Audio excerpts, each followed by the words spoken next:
Welcome back, friends. It's Anders. Today, we are making the Cosmopolitan, or Cosmo. I haven't had a Cosmo in quite a while. Actually, that's a lie.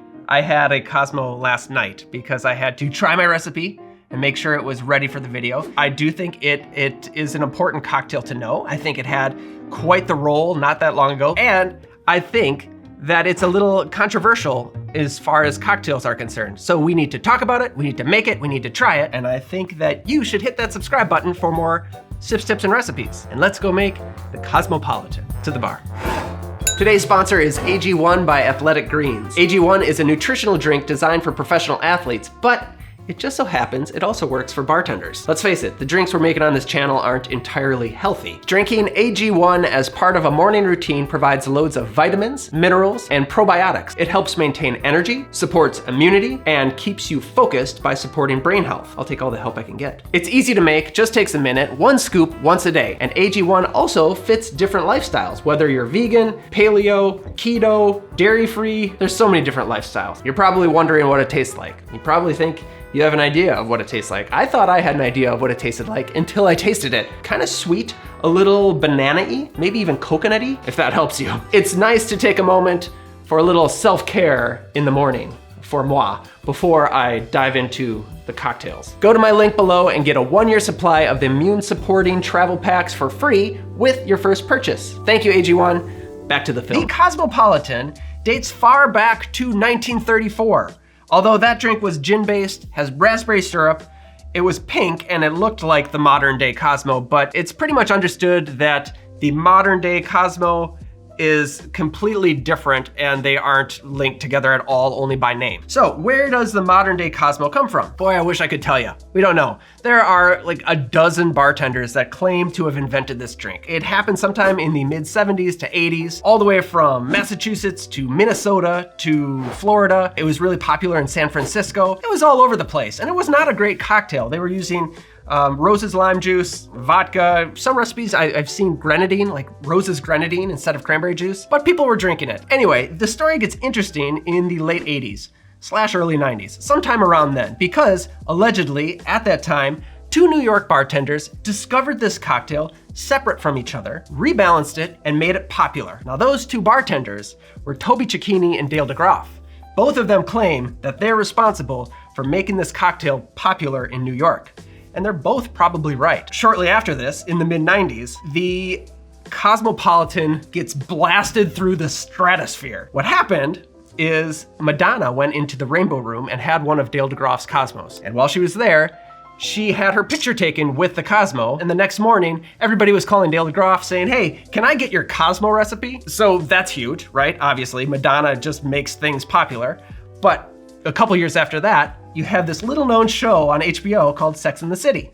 And they start drinking Cosmos on the show. At that point, every bartender everywhere is making Cosmopolitans. This is around the time I started bartending. In fact, the Cosmo is one of the first drinks I learned how to make.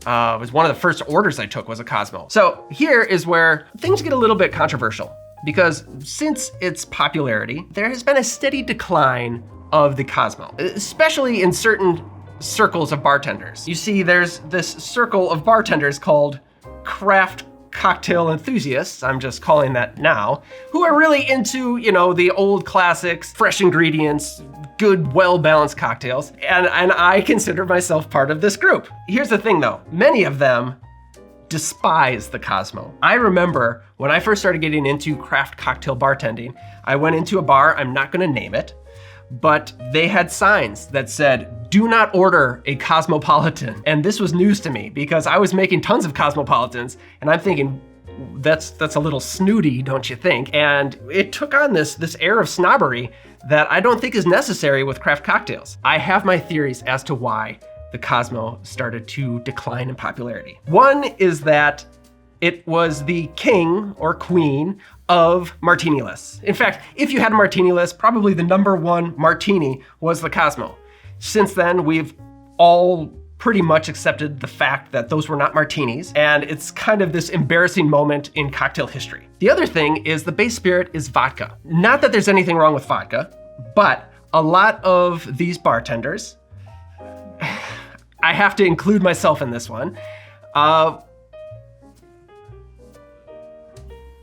neglect vodka. Let's just say neglect vodka. Old cocktails didn't have vodka as a main ingredient. Yeah, every once in a while you see one, but for the most part, back then, vodka was something you would drink on its own. And when you mix with it, it's pretty light. It gets lost very easily. So personally, I prefer to reach for a different spirit. Rum, gin, whiskey, you name it. Again, nothing against vodka, but this is the base of the Cosmo. So I think a lot of these people who are making cocktails, they don't fully respect the vodka-based drinks. I think that is a mistake. Now, number 3, it might just be that this cocktail, the Cosmopolitan, was so popular and it had such a profound effect on culture, at least the drinking culture, that it was inevitable there was gonna be some sort of counterculture that pushes against it because everybody's drinking it and it's like, I wanna do something different. I wanna be better than the Cosmo.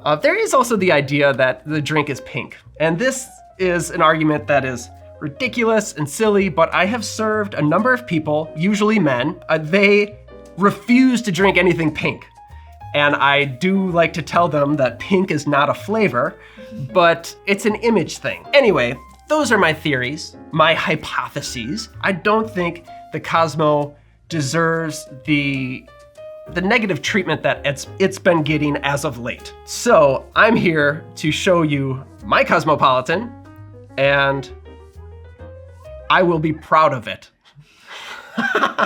It is a very light, delicate, bright cocktail. The way I make it is very refreshing. I do think some people make this cocktail bad. Maybe that's another reason why people hate Cosmos is not a lot of bartenders know how to make it balanced right. Let's just say that. Yeah, we'll leave it there. Now the booze. To make this Cosmo, we are gonna need vodka, triple sec, cranberry juice, and fresh lime juice. The vodka is the base. You can try this cocktail with gin, and it's very good. At that point, you are kind of getting close to another cocktail called a Pegu Club, which I like very much. But to keep it a Cosmo, we want vodka as the base. A lot of recipes, in fact, I believe Dale DeGrosse recipe, and maybe even Toby Cicchini's, uses citron vodka as the base. It's a citrus flavored vodka. Now, I've made a number of Cosmos with citron vodka, but I don't have citron vodka here at my bar because I'm not making a lot of Cosmos, and I personally don't have a lot of need for citron vodka. So I'm using a nice quality vodka. The triple sec is an orange liqueur. Now I know a lot of bartenders swear by Cointreau, but my personal favorite is the Luxardo Triplum triple sec for this drink. I am not sponsored. That's just my honest opinion. It's a touch sweeter, but not overly sweet. Of course, if you want it a little sweeter, a little richer, you could use a curacao. Cranberry juice, this has sugar added to it. In fact, you want the sugar added because we're gonna add fresh lime juice, which is very sour. Now, if you try this recipe and it's a bit sour for you, because this is a very bright, tart cocktail, then do add a little bit of simple syrup. It will give it a little bit of texture, but because it's vodka based, I'm keeping this very light. Like the kind of cocktail that you can sip on if you're out dancing at the club. Yeah, get your dancing shoes on and let's make the Cosmo. Let's build. Here we go. Into the shaking tin, let's start with the vodka. 1.5 ounces of vodka, 3/4 ounce of triple sec. Then I'm gonna add 1/2 ounce of cranberry juice and 1/2 ounce of fresh lime juice. Now we can add ice and shake. Give it a shake for about 15 seconds or so. Grab your chilled glass. I prefer this one in a coupe, actually, and double strain. For a garnish here, we can do a few things. I've seen people do lemon twist. I used to do a lemon twist over the top, and then I stopped because I like this better. I do like orange zest over the cocktail because it pulls out the flavors of the triple sec. I just want a little bit of that fresh orange. And just for aesthetic purposes, a little lime wheel on the edge. I'm not doing a lime wedge because that would tell the drinker to squeeze that into the drink. I'm doing a wheel so they can expect lime, but leave it alone. All right, we did it. The Cosmo. Cheers. You know, I've got to say, this is a very beautiful cocktail. I like the hue of pink I went with. I think it looks really nice against the green lime. Let's taste the damn thing. Cheers.